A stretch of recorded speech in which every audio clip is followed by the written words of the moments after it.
wasallam, para tabi'in, tabi'in, para ulama, awliya, syuhada, salihin dan sekalian mereka yang mengikut jejak langkah baginda Rasulullah sallallahu alaihi wasallam hinggalah ke akhir zaman. Assalamualaikum warahmatullahi wabarakatuh. Segala puji bagi Allah. Kita dapat meneruskan kuliah kita pada malam ini, kuliah akidah. Kita dapat meneruskan kuliah ataupun majlis zikir kita ini. Tak ramai yang mengaitkan majlis ilmu dengan majlis zikir. Dalam fikiran kita, kita pisahkan majlis zikir lain, majlis ilmu lain. Tetapi hakikatnya, semua majlis ilmu adalah majlis zikir. Bahkan, antara majlis zikir yang tertinggi adalah kuliah akidah sebenarnya. Kerana akidah itu berkenaan dengan Allah Subhanahu wa Ta'ala. Berkenaan dengan keimanan tentang rukun iman yang 6. Maka kita sekarang ni berada dalam satu majlis zikir. Rasulullah sallallahu alaihi wasallam bersabda, "Idza marartum bi riyadil jannati farta'u." Jikalau kamu lalu pada satu daripada taman-taman syurga, maka berhenti dan ambil manfaat. Apakah itu taman-taman syurga? Majlis zikir, iaitu majlis-majlis di mana di dalamnya Allah Subhanahu wa Ta'ala diingati. Ingat ya, majlis zikir bukan bermakna awak duduk la ilaha illallah, la ilaha illallah. Bukan itu saja majlis zikir. Ini juga majlis zikir, ya. Awak duduk baca Quran bersama-sama, majlis zikir. Ya, awak duduk berselawat, majlis zikir. Awak bercakap dengan kawan awak tentang Allah, majlis zikir. Majlis itu apa? Di mana dua orang atau lebih duduk dan bercakap tentang Tuhan dan mengingatkan satu sama lain tentang Tuhan, ya. InsyaAllah. Alhamdulillah, dalam ketika umat manusia dalam dunia ini sibuk bergaduh, bercakaran, berperang-perang berkenaan dengan dunia, berkenaan dengan harta, umat Islam masih lagi teguh memegang akidah, memegang kepercayaan kita kepada Allah Subhanahu wa Ta'ala, kepada para malaikat, kepada para nabi-nabi, kitab-kitab, hari akhirat dan qada' Allah Subhanahu wa Ta'ala. Ketahuilah bahawa kekuatan umat Islam itu terletak pada kebersihan akidahnya. Bukan terletak pada kekuatan teknologi maupun kekuatan politiknya maupun kekuatan ekonominya, tetapi yang paling asas sekali adalah kekuatan akidahnya. Dan bila sebut kekuatan akidah itu kejelasan akidah dan betapa kuat yakinnya kita terhadap rukun iman yang kita pegang. Hadirin hadirat dirahmati Allah sekalian, usaha membetulkan dan membersihkan pemikiran umat Islam daripada akidah-akidah yang palsu, yang sesat, tidak pernah berhenti dan tidak akan berhenti sampai hari kiamat. Jangan sekali-kali kita menyangka bahawa kebenaran yang ada di atas muka bumi ini tidak akan dicemari, tidak akan cuba diganggu. Mereka ataupun yang kita panggil sebagai musuh-musuh Islam itu tidak kira daripada syaitan, syaitan jin, syaitan manusia. Mereka tidak pernah berhenti untuk mengalihkan umat Islam daripada jalan yang lurus. Sebab itu, satu hari kita diwajibkan baca suratul Fatihah sebanyak 17 kali, ya. Ihdinas siratal mustaqim. Ada orang bertanya, "Ustaz, kita dah ada pada jalan yang benar, kenapa nak kena ihdinas siratal mustaqim sampai 17 kali?" Nampak macam tak yakin saja kita berada pada jalan yang benar. Orang yang dah yakin dah tak minta lagi, kan? Ya Allah, tunjukkan aku jalan yang lurus, tunjukkan aku jalan yang lurus. Dah lurus, kenapa minta lagi? Kenapa diminta? Kerana setiap hari, setiap saat di sana ada kemungkinan untuk kita menyimpang daripada jalan yang lurus itu. Kerana di kanan dan kiri perjalanan yang lurus itu ada yang menarik. Ada yang menarik ke kanan, ada yang menarik ke kiri. Jadi kita minta pada Allah Subhanahu Wa Taala supaya sabit di atas jalan ini. Sebagai mukadimah hari ini, saya nak cerita sikit macam mana berlaku pencemaran terhadap akidah. Sampai hari ini ulama cuba bersihkan. Sebab ada orang beranggapan dah bersih, dah tidak akan terganggu lagi. Tak, dia bukan begitu. Masih banyak lagi perkara-perkara yang silap yang termasuk dalam kitab-kitab, bahkan kitab-kitab para ulama kita juga. Ini diakui oleh mereka sendiri. Ini diakui oleh mereka sendiri. Jadi kita sebagai orang awam, kita harus alert, kita harus waspada dan harus sentiasa mencari yang paling benar sekali semampu kita. Macam mana boleh masuk fahaman-fahaman yang menyeleweng, yang sesat? Pertama sekali, serangan mereka biasanya mereka akan tujukan kepada Al-Quran dulu. Nak rosakkan akidah umat Islam, tujukan serangan kepada Quran. Tapi serangan yang macam mana mereka tujukan kepada Quran? Mereka tak boleh ubah Quran. Betul tak? Bentuk zahirnya tidak boleh diubah. Nombor surahnya tidak boleh diubah. Surah Fatihah 7 ayat tidak boleh diubah lagi. Jadi apa yang mereka ubah? Mereka akan arahkan perhatian mereka kepada menyelewengkan tafsiran Al-Quran. Ya? Quran itu dia tak kacau. Tetapi tafsirannya itu diselewengkan. Saya kasih contoh. Saya tak nak sebut nama. Ya, ini antara orang yang banyak ditukil juga. Ya. Kita jangan tengok kepada manusia. Kita lihat kepada sama ada benar atau tidak apa yang disebut. Dalam ayat ke-6 suratul Baqarah, Allah Subhanahu wa taala berfirman, innal ladzina kafaru sawa'un 'alaihim a anzartahum am lam tunzirhum la yu'minun. Khatamallahu 'ala qulubihim. Ila akhir ayat. Allah berfirman, sesungguhnya orang-orang yang kafir itu sama saja sama ada kamu memberi mereka amaran atau kamu tidak memberi mereka amaran, mereka tidak akan beriman. Allah telah mengunci mati hati mereka. Ada satu tafsiran ni. Dia kata tafsiran ini tafsiran daripada perspektif sufi batini. Ini yang harus ambil perhatian. Tasawuf ada dalam Islam, tetapi ada tasawuf yang telah menyimpang jauh keluar. Dengar betul-betul apa saya nak sampaikan ni. Dan tafsiran ini kadang-kadang dipergunakan oleh sebahagian guru-guru tarikat tanpa dia perasan bahawa tafsiran itu sebenarnya bercanggahan 100% dengan ayat itu. Orang itu kata, pentafsir awal ni kata, dia kata, innal ladzina kafaru itu bermaksud wali-wali Allah sebenarnya. Tengok ayat zahirnya mengatakan apa? Orang-orang yang kafir itu, kamu beri amaran atau kamu tidak beri amaran, mereka tidak akan mendengar. Betul tak? Tapi datang orang ni dia kata, innal ladzina kafaru di situ adalah wali-wali Allah yang menyembunyikan hakikat mereka, hakikat ilmu batin mereka yang orang awam tidak faham. Tengok mereka tak ubah ayat, tapi tafsiran itu diterbalikkan. Daripada ayat kutukan, dia menjadikan ayat itu jadi ayat pujian. Ini dipanggil tahrif. Tahrif ini dimulakan dulu oleh siapa? Golongan Yahudi. Yahudi ni dia buat dua perkara. Dia bukan setakat tukar ayat, potong ayat, tambah ayat, keluarkan ayat. Dia juga menyelewengkan makna. Yuharrifunal kalima amma wadhihi. Allah kata mereka terbalikkan. Bukan setakat perkataan itu, bahkan makna. Dan ini juga sudah masuk ke dalam umat Islam sebenarnya. Masuk dah. Itu saya kasih satu contoh tu. Jadi dia kata wali-wali ni sama ada awak beri amaran ke tak payah beri amaran ke, tak ada faedah sebab mereka ni sudah confirm syurga. Dah tak payah ditegur lagi. Haula wala quwwata illa billahil aliyil azim. Na'udzubillahi min zalik. Na'udzubillahi minasyaitonir rajim. Na'udzubillahi min tafasiris syayatin.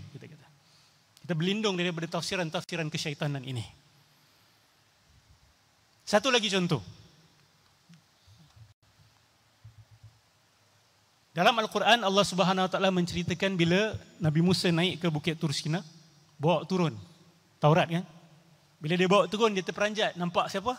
Nampak Bani Israel sedang menyembah berhala lembu, betul? Yang dibuat oleh Samiri.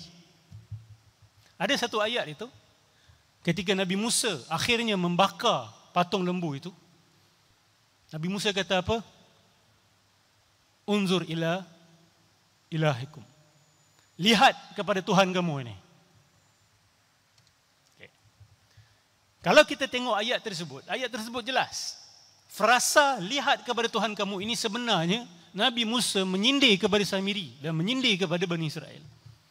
Kalau betul Tuhan kamu, tengok Tuhan kamu aku bakar. Faham Itu maksud dia. Tapi si manusia ini dia datang, dia kata apa? Dia kata sebenarnya ayat itu bukan nak menyindir ataupun mencerca Samiri ataupun Bani Israel. Ayat itu sebenarnya nak mengajar mereka dan membenarkan apa mereka buat. Dengan mengatakan bahawa inilah Tuhan kamu. Memang betul lah ini Tuhan kamu. Macam mana tu? Tafsirannya itu. Habis diterbalikkan. Ayatnya ada, ayatnya dia tidak kacau. Ini tahrif. Ini cara masuknya pegangan-pegangan yang bukan-bukan. La haula wala quwata illa billahil azim. Banyak saya nak kasih contoh, saya boleh kasih banyak. Contoh kisah Nabi Nuh pun sama juga. Dia kata dakwah Nabi Nuh ke atas kaumnya itu adalah satu konspirasi Nabi Nuh. Kerana apa dia kata? Dia kata sebenarnya bila mereka sembah berhala tu, mereka juga menyembah salah satu daripada aspek ketuhanan. Tak silap. Ni siapa pernah dengar pasal Maninggaling Kuala Gusti, kan? Pernah dengar pasal Sunan Kalijaga, Sunan Gunung Jati, kan? Sheikh Siti Jenar. Siapa pernah dengar tahulah. Yang tak tahu lah. Kan? Isu ini tak pernah hilang daripada masyarakat Islam. Dia sentiasa akan keluar balik. Maka orang ni kata apa? Nabi Nuh sepatutnya membiarkan dia orang. Sebab apa? Patung-patung yang mereka sembah itu pun sebenarnya adalah dipanggil sebagai tajalliyat Allah Subhanahu Wa Taala, pengzahiran zat Allah Subhanahu Wa Taala, pengzahiran. Ilmu ni ada diajar sebenarnya. Diajar dalam sebahagian tarekat. Tapi bila ditanya, guru-guru ini biasanya akan kata apa? Awak belum faham lagi, awak belum fana, belum zauq, belum capai makam yang tinggi. Wallahi kata-kata seperti ini akan merobohkan tiang-tiang agama. Bila kita kata Islam ini ada zahirnya dan ada batinnya, dan batinnya itu bercanggahan dengan zahirnya, itu telah merobohkan agama ini. Seolah-olah kita mengatakan kepada Allah dan para Nabi, kamu telah menipu.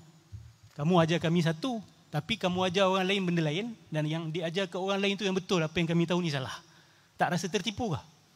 Tapi ada orang yang mengajar perkara-perkara seperti ini. Bermula daripada apa? Bermula daripada penyelewengan tafsir Quran. Dia bermain dengan tafsiran itu sesuka hatinya.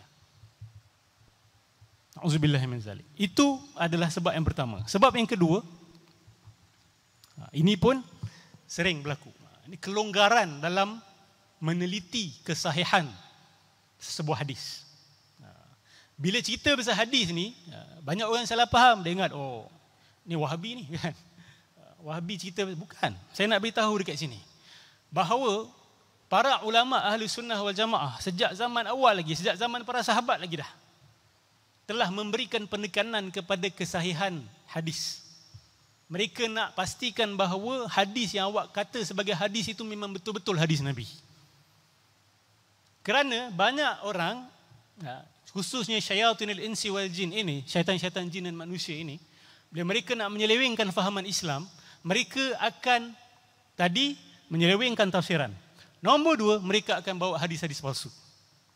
Hadis-hadis palsu. Antara hadis palsu yang memang jelas-jelas hadis palsu adalah salah satu hadis berkenaan dengan Nur Muhammad. Ada satu hadis yang dikatakan sahih tentang Nur Muhammad. Saya tak nak sentuh bab yang tu sebab sanad dia pun tidak dijumpai. Ini saya ingin memberikan satu teguran ataupun perkara yang mungkin awak jarang dengar. Mungkin ada dekat sini yang join tarekat. Join tarekat mesti ada dengar pasal Nur Muhammad. Kalau tak percaya apa saya cakap, awak pergi ke guru awak tanya dia, mana dapat hadis Nur Muhammad ni? Dia akan kata dapat dalam Musannaf Abdul Razak.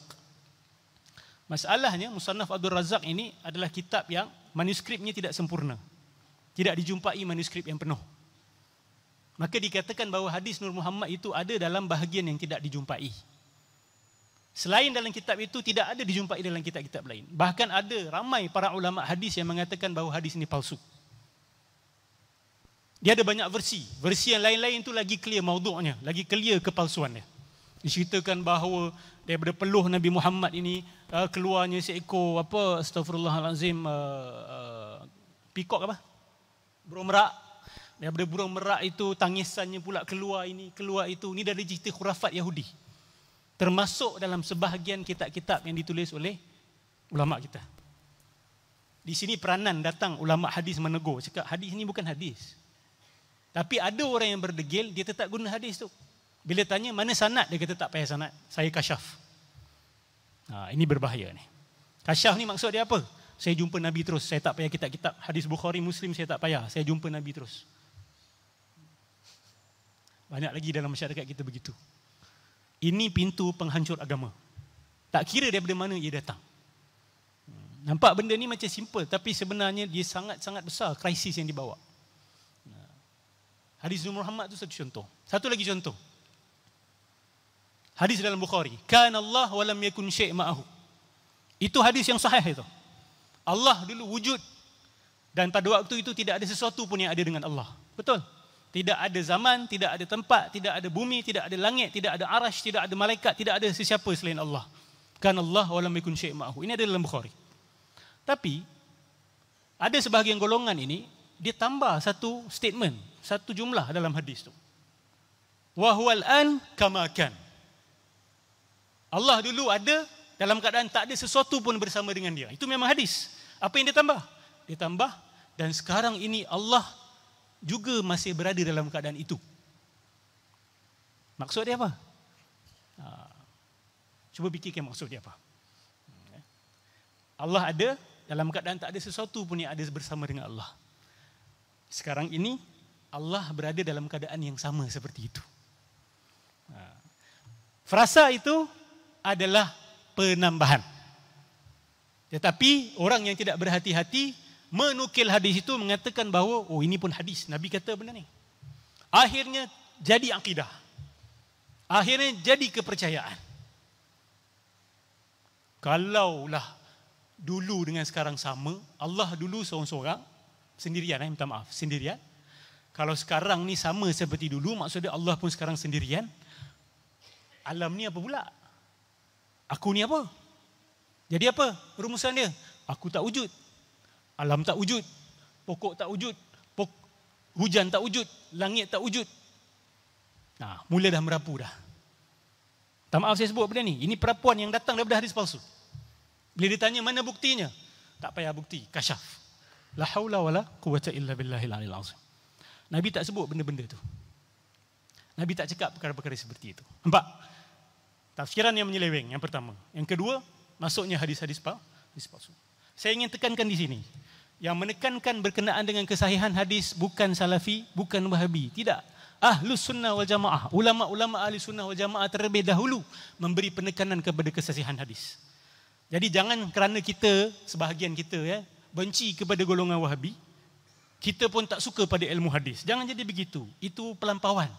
Sebab ilmu hadis memang ada dalam ilmu akidah ahli sunnah wal jamaah. Hadis ini betul ke daripada Nabi?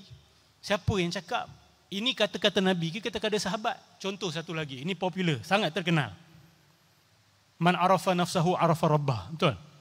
Siapa kenal diri kenal Tuhan. Oh, ini hadis ni orang suka. Sebab apa? Maknanya dalam. Orang kita kan suka benda misteri-misteri kan. Siapa kenal diri kenal Tuhan. Ulama hadis yang mu'tabar sepakat ni bukan hadis. Bukan hadis. Kalau awak nak tukil, silakan tukil. Tapi jangan kata itu hadis Nabi. Selagi awak tak ada bukti, awak jangan kata itu hadis Nabi. Sebab Nabi sebut, Man kadzaba alayya muta'ammidan falyatabawwa maq'adahu minan nar. Siapa yang menipu atas nama aku secara sengaja, dia telah menempah tempat di api neraka. Jadi kalau Nabi tak kata, kita kata, dia kata tanpa bukti, kita telah menempah tempat di neraka. Tak kira siapa pun kita.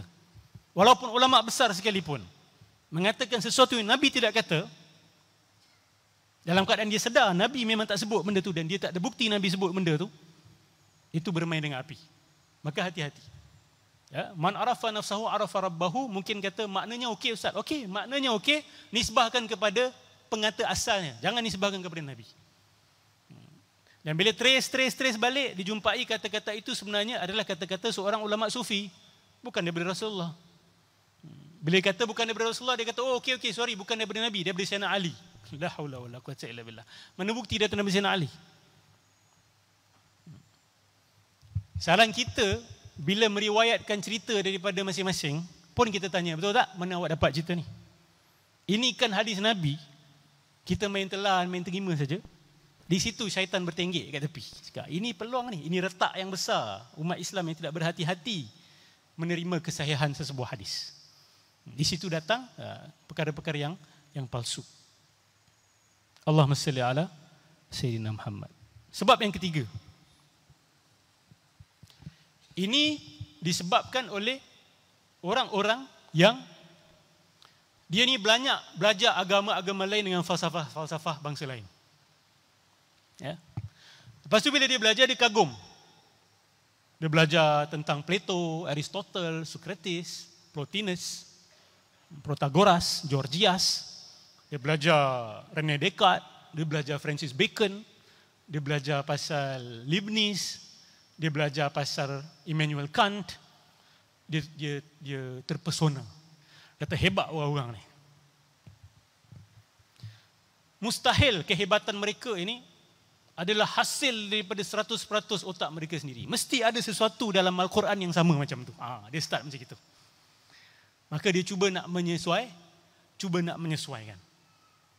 Akhirnya dia apa kita panggil sebagai tarik sikit, tolak sikit, tarik sikit, tolak sikit, untuk mengatakan bahawa Islam pun menerima perkara-perkara seperti itu. Saya ambil contoh mudah. Ini pun biasa kita buat ni. Tak maaf kalau saya tegur ilmu wafak. Ya, ilmu wafak, tulis nombor-nombor, tulis huruf-huruf terpisah dekat atas kertas untuk jadi pelindung, untuk jadi tangkal azimat dan sebagainya. Siapa kat sini tahu mana asal usul ilmu tu?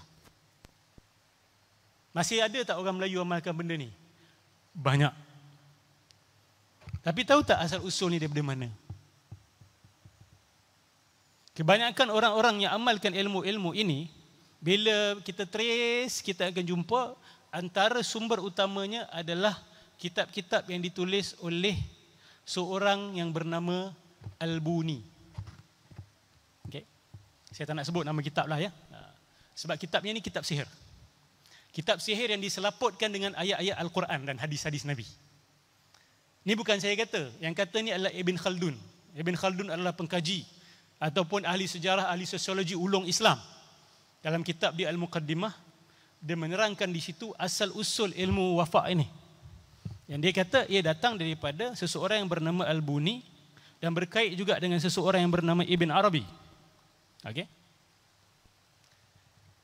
Bila kita cek kitab Al-Buni pula, apa yang dia kata? Mana dia dapat ilmu tu?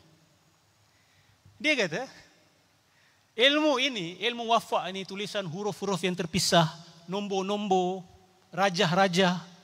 Ilmu itu adalah ilmu turun-temurun yang bermula daripada zaman Hermes. Ha, Ra, Mim, Sin. Siapa kenal Hermes kat sini? Beg Hermes tahu, saya rasa kakak-kakak kita tahu beg Hermes. Antara beg yang terkenal, yang mahal. Tapi bila sebut Hermes, siapa Hermes ni? Hermes ni adalah salah satu dewa di zaman Yunani Purba.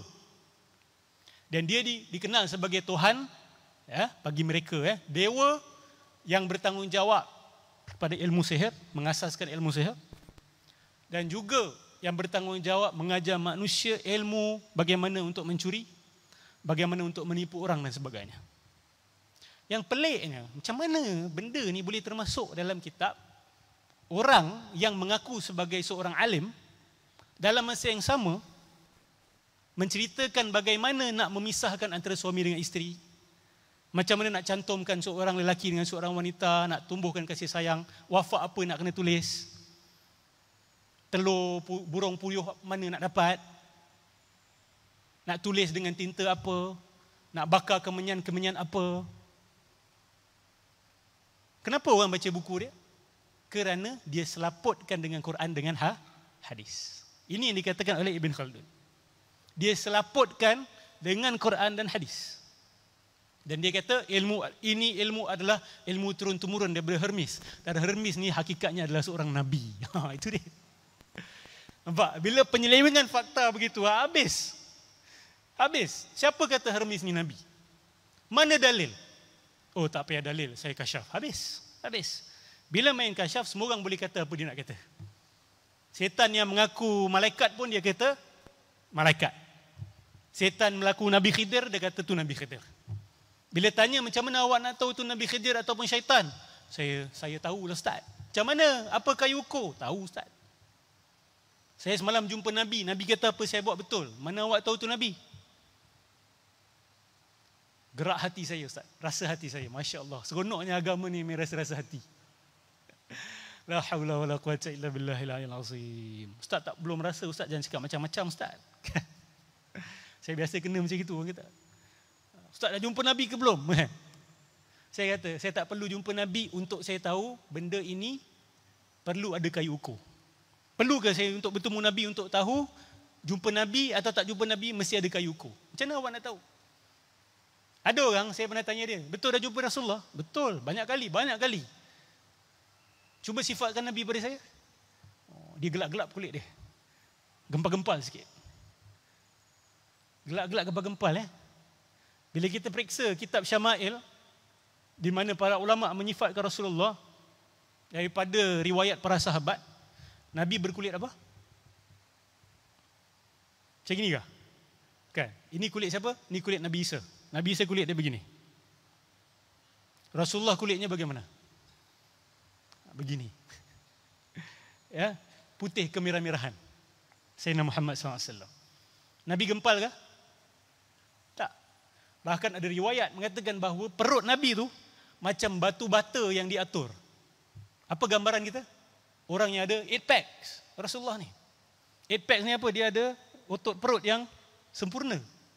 Memang handsome lah. Mana dia dapat gelap-gelap gempal? Siapa tu yang datang tu? Bila tanya dia, orang tu kata tak dia Rasulullah? Dia tak cakap lah, tapi saya tahu dah tu Rasulullah. Macam mana awak tahu? Apa hak awak untuk kata tu Rasulullah? Bab tu dia jam, dia tak boleh jawab. Ini dia. Ini apabila menggunakan agama untuk hawa nafsu masing-masing. Lepas tu bila ditegur hukum hakam, dia kata saya tak payah lagi hukum hakam benda ni. Saya ada hubungan terus dengan Rasulullah sallallahu alaihi wasallam. Bermula daripada mana? Bermula daripada pencemaran-pencemaran yang masuk ke dalam sebahagian kitab-kitab ini. Dan bila orang lain yang baca, orang awam yang baca yang tak faham, dia main telan. Sebab apa kata? Ulama tulis ni takkan salah. Ulama tulis takkan salah. Dia tak pakai otak dia.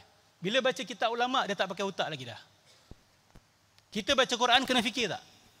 Kena. Baca kitab ulama kena fikir. Ke telan saja semua? Kita kena fikir juga.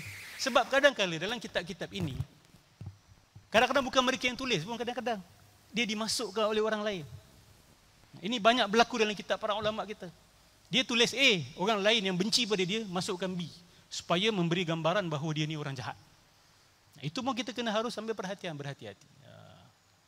Na'udzubillahi min zalik. Jadi 3 sebab bagaimana pencemaran akidah berlaku.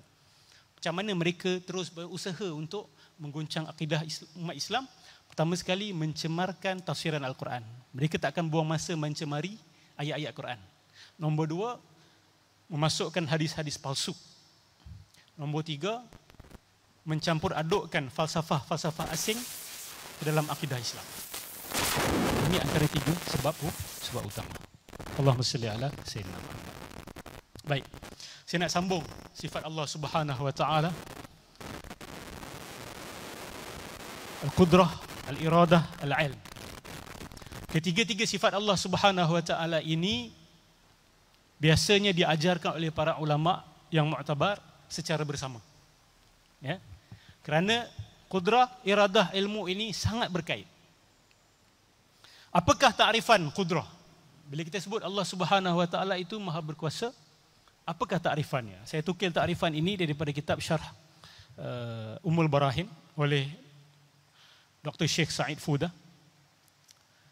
Al-qudratu hiya sifatun azaliyatun yata'atta biha ijada kulli mumkinin wa i'damahu ala wifqil iradati. Bermaksud al-qudrah itu adalah sifat azali. Azali ni kita biasa dengar. Sejak azali lagi ustaz. Azali itu makna dia apa azali? Biasa dengar kan? Tapi kadang-kadang tak terfikir apa makna azali ni. Bila sebut azali, lama dulu ustaz. Lama dulu, itu bukan takrifan azali. Takrifan azali adalah waktu sebelum adanya waktu. Sebelum adanya alam ini, sebelum adanya time, sebelum adanya space, itulah dipanggil sebagai azali. Okey? sifatun azaliyatun. Sifat Allah Subhanahu wa taala ketika azali, yata'atta biha ijadu kulli mumkin. Yang mana dengannya Allah Subhanahu wa taala mewujudkan semua yang bersifat mungkin. Saya tak pasti perkataan mungkin bahasa Melayu mungkin diambil daripada perkataan mungkin. Sebab mungkin ni maksud dia apa? Boleh ada, boleh tak ada. Itu dipanggil mumkinul wujud. Macam kita.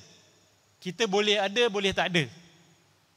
Kita ada pun atau tak ada pun, dunia ni boleh terus wujud. Ataupun kewujudan ini boleh terus kekal. Tapi kalau Allah tak ada, tak boleh. Sebab tu Allah dipanggil wajibul wujud. Kewujudan itu wajib. Adanya sekutu bagi Allah dipanggil mustahilul wujud. Mustahil wujud dia. Okey. Jadi sifat kudrah Allah itu adalah satu sifat azali untuk mewujudkan sesuatu yang bersifat mungkin, ya. Bukan sesuatu yang bersifat wajib ataupun mustahil. Ambil perhatian, ya. Allah Subhanahu wa taala boleh tak buat perkara mustahil? Boleh tak Allah Subhanahu wa taala buat satu batu besar, empat diri dia sendiri sampai dia ataupun Allah bunuh diri dia sendiri? Boleh tak? Ni ada orang tanya soalan ni. Jangan tak tanya awak kena tanya. Sebab anak-anak muda kat luar tu dah tanya dah soalan tu. Awak jangan berpantang-pantang lagi zaman ni. Kena tanya dan kena cari jawapan. Ni dah tak tanya, lepas tu tak cari jawapan. Macam mana nak jawab? Tak boleh. Dia tanya soalan ni. Boleh tak Allah bunuh diri dia sendiri? Ustaz, apa tanya soalan ni? Kalau dia tanya nak jawab, senang je kita jawab pada dia. Bagi siapa yang pernah duduk kuliah saya awal-awal, awak tak akan termasuk perangkap ni. Perangkap dia adalah pada soalan tu sendiri. Soalan tu salah. Jangan jawab soalan tu. Orang yang tanya soalan tu, kita bilang pada dia bahawa kita beritahu dia, soalan awak salah. Saya tak boleh jawab soalan yang salah. Apa salahnya soalan tu?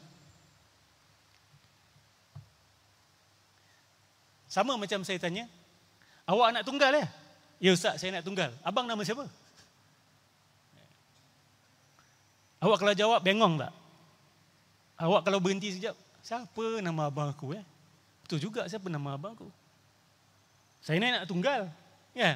Saya cari siapa nama abang saya. Bodoh tak? Bodoh.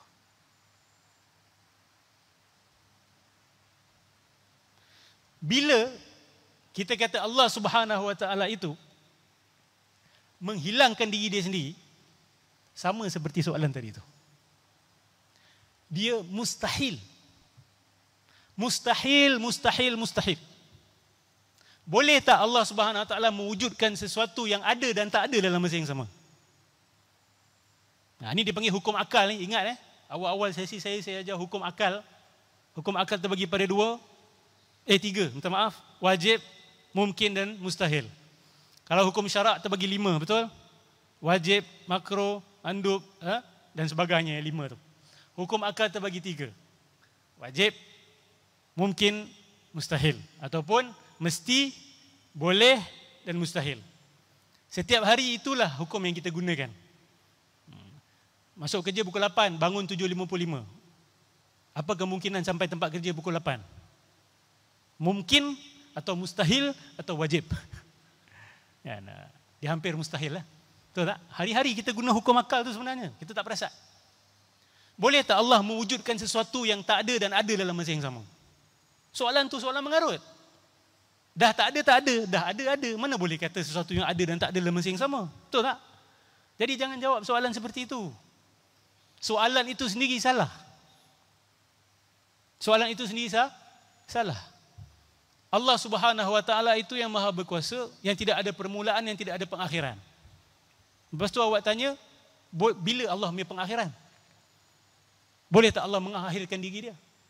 Itu kan pencanggahan dari segi akal itu.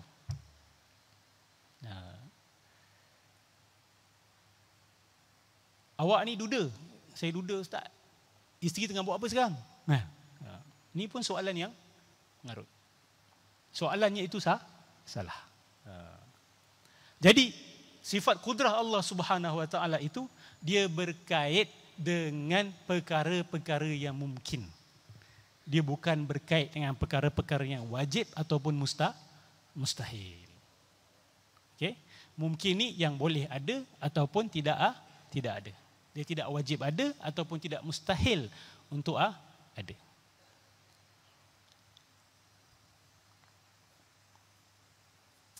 Allahumma salli ala Sayyidina Muhammad. Azan dah. Baik. Ada soalan sebelum kita tutup?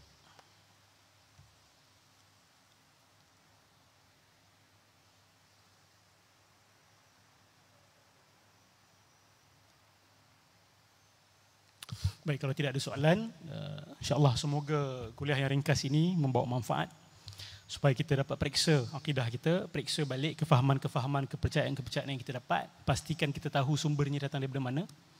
Pastikan bahawa ia memang betul berasal daripada Al-Quran, daripada sunnah baginda Rasulullah SAW. Jangan kita main terima sahaja hanya kerana orang ramai terima. Pastikan kita sendiri melihat, kalau boleh sedaya upaya kita sendiri melihat dalilnya semampu mungkin, ya. Insya-Allah semoga Allah Subhanahu Wa Taala memelihara akidah kita daripada segala bentuk kesesatan, insya-Allah. Amin ya rabbal alamin. Kita tutup dengan tasbih kafarah dan surah Al-Asr. Subhanakallahumma bihamdika asyhadu an la ilaha illa anta astaghfiruka wa atubu ilaik. Bismillahirrahmanirrahim. Al-asr innal insana lafi khusr illa alladhina amanu wa 'amilus salihat wa tawassaw bil haqq wa tawassaw bis sabr. Assalamualaikum warahmatullahi wabarakatuh.